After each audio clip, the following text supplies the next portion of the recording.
Welcome back to the shop. Today I'm going to be working on getting this engine ready for paint. Now I've started to take a look at the front and rear main seals.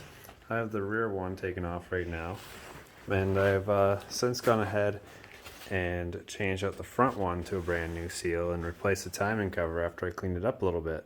I've also done a little bit of archaeology on the side of the engine block, mainly just chipping away some of the scale off the side of it. There's less scale on the greasier side, presumably from the leaky tappet cover. There's more oil being flung around here and spots for it to be able to leak from. So before I get right into cleaning it up, I've capped off some of the injectors and I'm going to start closing up some of these holes so I don't get so much rust and debris in them. So after I get all the rest of the block mostly cleaned up, then I'll degrease it and then get it ready for paint.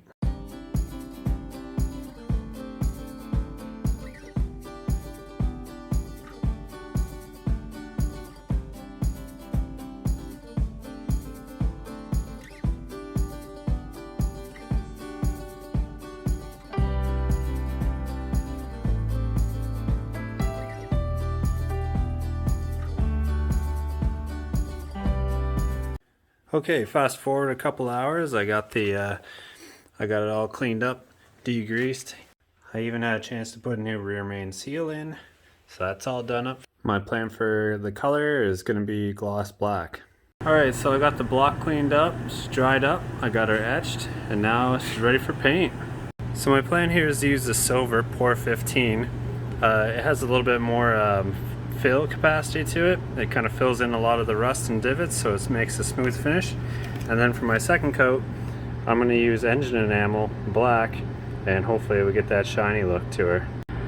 Status update, I got the gray on, and I'll wait for this to flash off before I put the black on.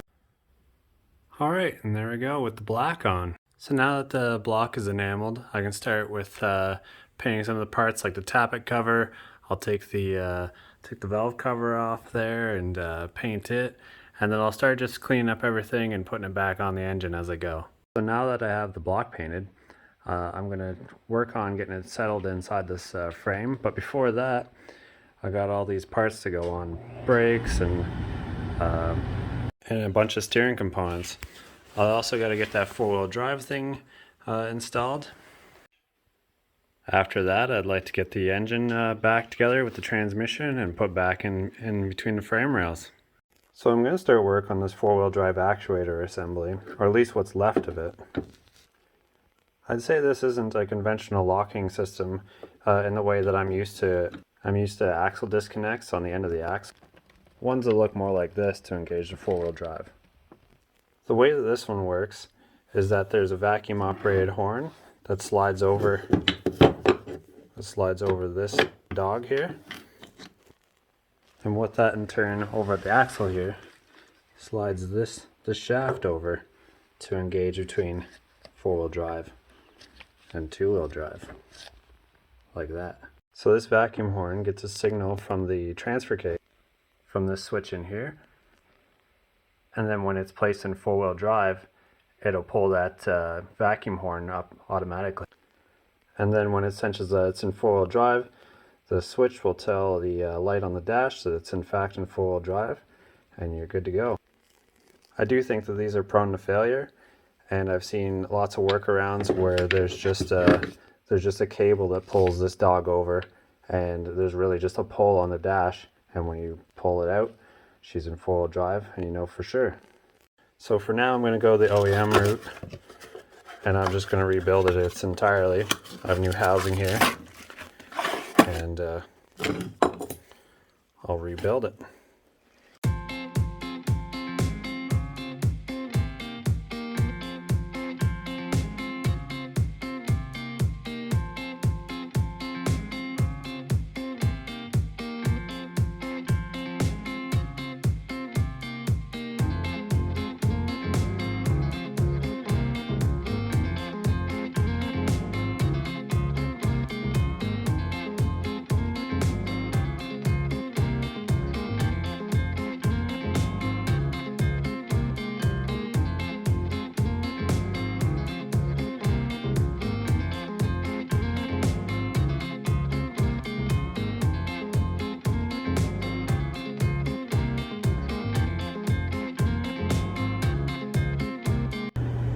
So I got the housing rebuilt and the actuator all in there.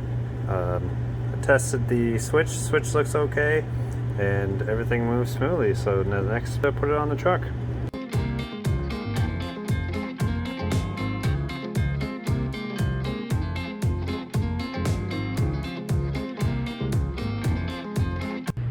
There, now it's all installed. I've been gathering parts over the past couple of weeks, and I finally get the front end together. So I got the track bar, a bunch of the tie rod ends, brakes, brake calipers, drag links and steering stabilizers and all that sort of stuff. So there should be enough parts here to finish it out so I can get the front wheels back on. Let's get to her.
So I got the old stuff that I pulled out of the truck, and I didn't move any of it, and it drove straight. So what I'm doing is I took the measurements from the old one and put them on the new one, and then hopefully that'll get me close to get it started to put on the truck.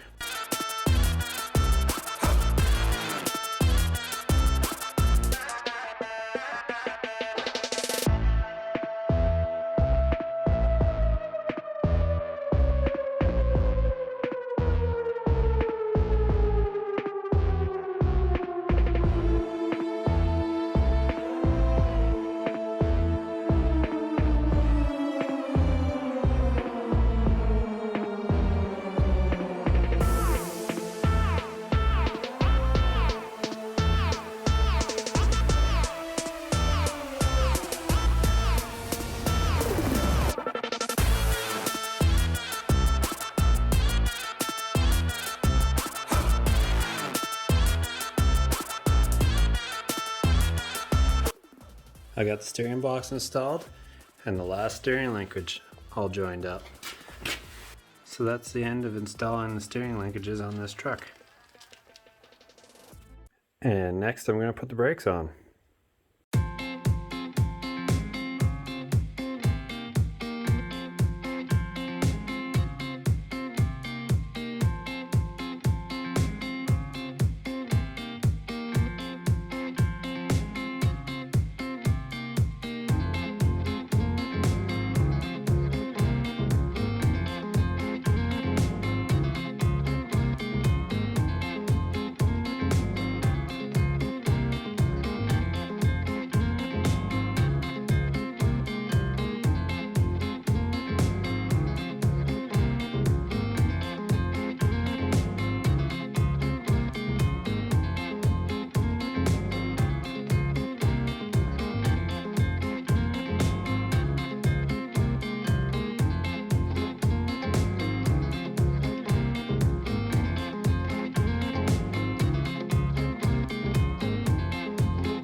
So with that, the front brakes are all done up.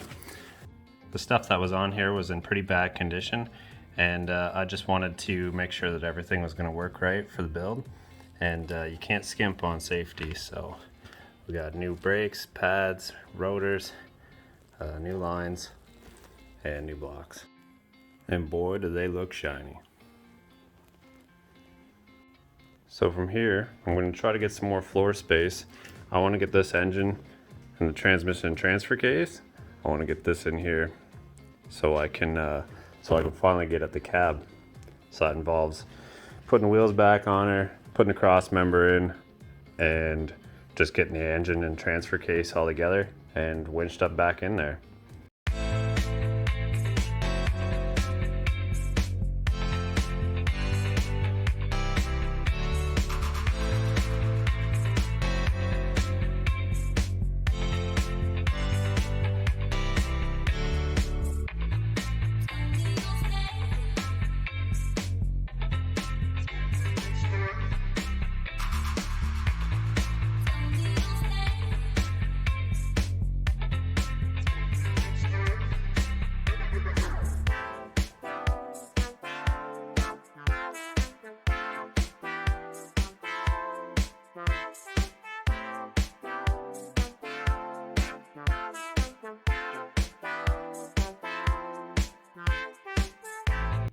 Alright, got the flywheel bolted up on the back of the engine, and I got the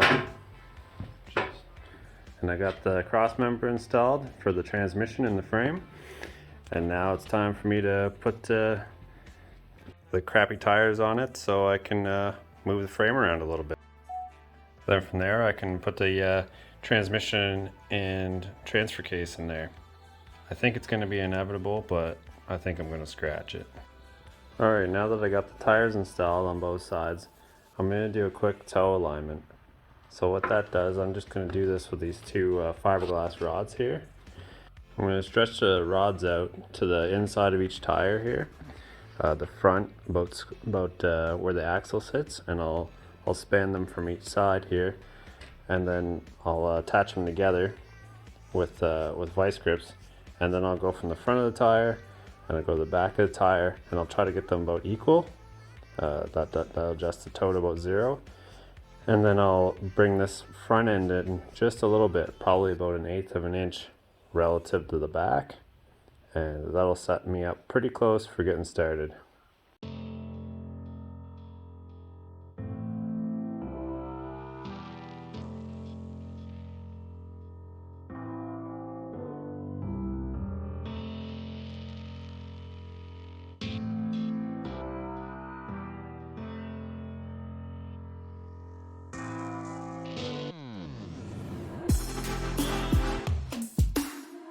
So the initial adjustments I had when I installed this steering linkages had me set up towed in probably about 1.5 fingers, and now I have the toe in, so I've just measured this in the front and brought it over to the back. And when you set it up between the tires, like over there on the fattest spot, you get a little bit on the back of this tire. With the distance being longer in the back than it is the front, it's towed in by just a little bit. Obviously this method doesn't beat an alignment rack. This has served me well in the past with my Jeep, and I think it's pretty good. So now that the wheels are back on it, the next thing is to put the transmission transfer case back in. And then I got a new transmission mount to go on that also.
Okay, so I got the engine transmission transfer case in. Starting to look like something's coming along. I think I did manage to scratch it a little bit, and I'll probably have to touch up some of the paint on it, but overall I'm pretty pleased.